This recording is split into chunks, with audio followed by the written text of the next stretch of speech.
রোজা রেখে নামাজ না পড়লে কি রোজা হবে? রোজা রেখে নামাজ যদি কেউ না পড়ে তাহলে এটা হলো লুঙ্গি খুলে পাগড়ি পরার মতো।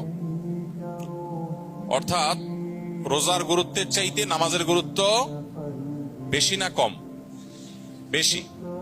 এখন আপনি রোজা রাখছেন কিন্তু নামাজ পড়েন নাই, তাহলে আপনি পাগড়ি পরছেন কিন্তু লুঙ্গি পরেন নাই, তাহলে পাগড়ি পরছেন, পাগড়ি পরার সওয়াব পাবেন, কিন্তু তার চাইতে লুঙ্গি না পরার গুনাহ ভয়ঙ্কর।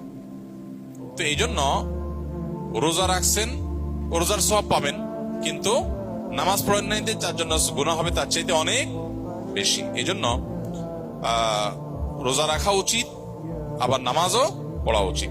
রোজা রাখা যতটা উচিত, নামাজ তার চেয়ে বেশি পড়া, নামাজ পড়া আরো বেশি উচিত বা বেশি কর্তব্য। অতএব এই গুরুত্বটা আমাদের বুঝতে হবে এবং বোঝার চেষ্টা করতে হবে। আল্লাহ আমাদেরকে তৌফিক দান করুন।